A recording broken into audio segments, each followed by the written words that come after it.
आदरणीय धर्म प्रेमी सज्जनों, सादर नमस्ते। मैं जेठालाल विश्वकर्मा आप सभी का हार्दिक स्वागत करता हूं। कहानी मुंशी प्रेमचंद जी की। कहानी का शीर्षक है वेश्या। 6 महीने बाद कलकत्ते से घर पर आने पर दया किशन ने पहला काम जो किया वो अपने प्रिय मित्र सिंगार सिंह से मातम पुरसी करने जाना था। सिंगार के पिता का आज 3 महीने हुए देहांत हो गया था। दया किशन बहुत व्यस्त रहने के कारण उस समय ना आ सका था। मातम पुरसी की रस्म पत्र लिखकर अदा कर दी थी, लेकिन ऐसा एक दिन भी नहीं बीता कि सिंगार की याद उसे ना आई हो। अभी वो 2-4 महीने और कलकत्ते में रहना चाहता था, क्योंकि वहाँ उसने जो कारोबार जारी किया था उसे संगठित रूप में लाने के लिए उसका वहाँ मौजूद रहना जरूरी था, और उसकी थोड़े दिन की गैरहाजिरी से भी हानि की शंका थी। किंतु जब सिंगार की स्त्री लीला का परवाना आ पहुँचा तो वो अपने को ना रोक सका। लीला ने साफ साफ तो कुछ ना लिखा था, केवल उसे तुरंत बुलाया था, लेकिन दया किशन को पत्र के शब्दों से कुछ ऐसा अनुमान हुआ कि वहाँ की परिस्थिति चिंताजनक है और इस अवसर पर उसका वहाँ पहुँचना जरूरी है। सिंगार संपन्न बाप का बेटा था, बड़ा ही अल्हड़, बड़ा ही जिद्दी, बड़ा ही आराम पसंद। दृढ़ता या लगन उसे छू भी नहीं गई थी। उसकी माँ उसके बचपन में ही मर चुकी थी और बाप ने उसके पालने में नियंत्रण की अपेक्षा स्नेह से ज़्यादा काम लिया था। उसे कभी दुनिया की हवा नहीं लगने दी।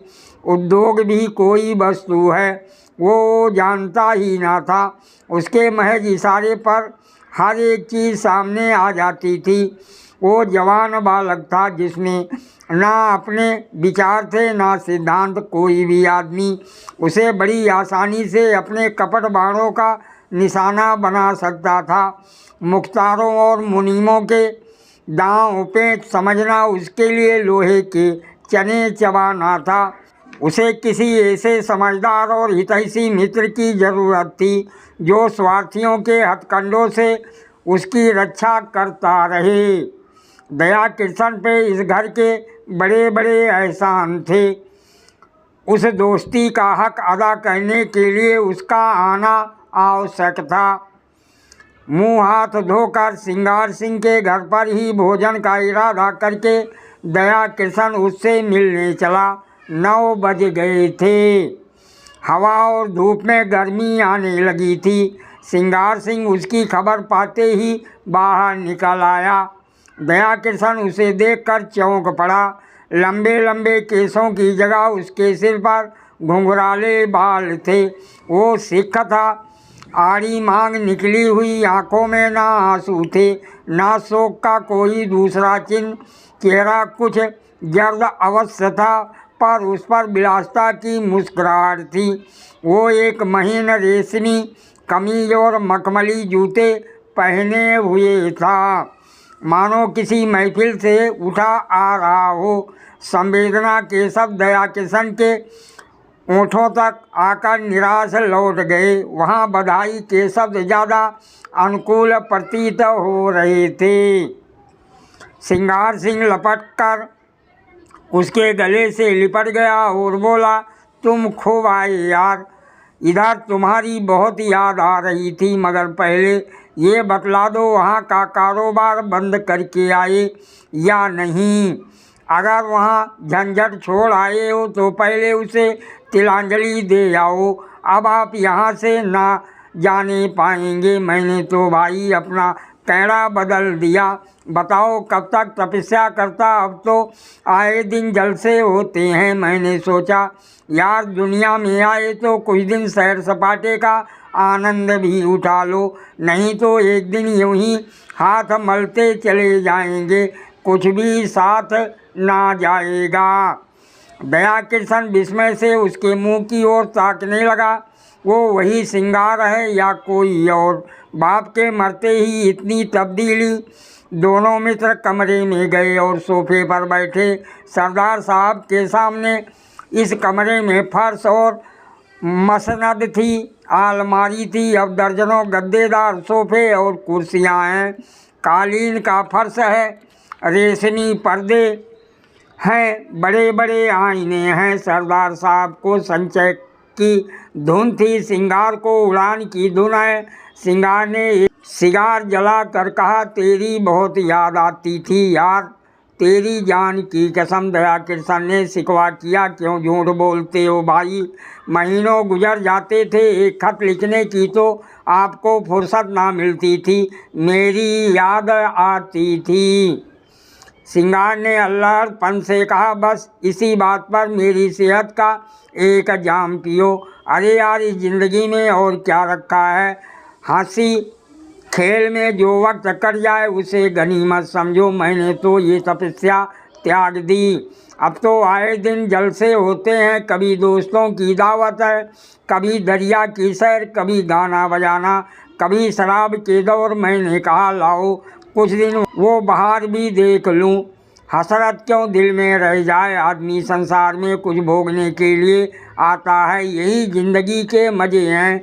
जिसने ये मज़े नहीं चखे उसका जीना बिरथा है। बस दोस्तों की मजलिस हो, बगल में मासूक हो और हाथ में प्याला हो, इसके सिवा कुछ और ना चाहिए। उसने अलमारी खोलकर एक बोतल निकाली और 2 गिलासों में शराब डाल कर बोला, ये मेरी सेहत का जाम है, इनकार ना करना, मैं तुम्हारे सेहत का जाम पीता हूँ। दया किशन को कभी शराब पीने का अवसर ना मिला था। वो इतना धर्मात्मा तो ना था कि शराब पीना पाप समझता था। हाँ, उसे दुर्व्यसन समझता था। गंदगी से उसका जी मालिश करने लगा। उसे भय हुआ कि वो शराब की घूंट चाहे मुंह में ले ले, उसे कंठ के नीचे नहीं उतार सकता। उसने प्याले को शिष्टाचार के तौर पर हाथ में ले लिया, फिर उसे ज्यों का त्यों मेज पर रख कर बोला, तुम जानते हो मैंने कभी नहीं पी, इस समय मुझे क्षमा करो। 10-5 दिन में ये फन भी सीख जाऊंगा, मगर ये तो बताओ अपना कारोबार भी कुछ देखते हो या इसी में पड़े रहते हो। सिंगार ने आरुचि से मुंह बना कर कहा, वो क्या जिक्र तुमने छेड़ दिया यार, कारोबार के पीछे इस छोटी सी जिंदगी को तबाह नहीं कर सकता। ना कोई साथ लाया है ना साथ ले जाएगा। पापा ने मरमर कर धन संचय किया, क्या हाथ लगा, 50 तक पहुँचते पहुँचते चल बसे। उनकी आत्मा अभी संसार के सुखों के लिए तरस रही होगी। धन छोड़कर मरने से फाके मस्त रहना कहीं अधिक अच्छा है। धन की चिंता तो नहीं सताती, पर ये हाय हाय तो नहीं होती कि मेरे बाद क्या होगा। तुमने गिलास मेज पर रख दिया, जरा पियो, आंखें खुल जाएंगी, दिल हरा हो जाएगा। और लोग सोडा और बर्फ़ मिलाते हैं, मैं तो खाली से पीता हूँ। इच्छा हो तो तुम्हारे लिए बर्फ़ मंगाऊँ। दया किशन ने फिर क्षमा मांगी, मगर सिंगार गिलास पर गिलास पीता गया। उसकी आंखें लाल लाल निकल आईं, ऊल जलूल बकने लगा, खूब डींगे मारी, फिर बेसुरे राग में एक बाजारू गीत गाने लगा। अंत में उसी कुर्सी पर पड़ा पड़ा बेसुध हो गया।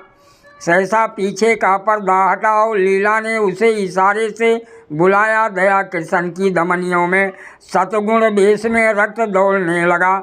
उसकी संकोचमय भी रूप प्रकृति भीतर से जितनी ही रूप आसक्त थी, बाहर से उतनी ही विरक्त सुंदरियों के सम्मुख आकर वो स्वयं अवाक हो जाता था। उसके कपोलों पर लज्जा की लाली दौड़ जाती थी और आंखें झुक जाती थी, लेकिन मन उनके चरणों पर लौटकर अपने आप को समर्पित कर देने के लिए विकल हो जाता था। मित्रगण उसे बूढ़े बाबा कहा करते थे। स्त्रियां उसे अरसिक समझकर उससे उदासीन रहती थीं। किसी युवती के साथ लंका तक रेल में एकांत यात्रा करके भी वो उससे एक शब्द भी बोलने का साहस ना करता। यदि युवती स्वयं उसे छेड़ती तो वो अपने प्राण तक उसको भेंट कर देता। उसके इस संकोचमय अवरुद्ध जीवन में लीला ही एक युवती थी जिसने उसके मन को समझा था और उससे सवाक सा हृदयता का व्यवहार किया था। तभी तो दया कृष्ण मन से उसका उपासक हो गया था। उसके अनुभव शून्य हृदय में लीला नारी जाति का सबसे सुंदर आदर्श थी। उसकी प्यासी आत्मा को शरबत या लेमनेड की उतनी इच्छा न थी जितना ठंडे मीठे पानी की। लीला में रूप है, लावण्य है, सुकुमारता है, इन बातों की ओर उसका ध्यान न था।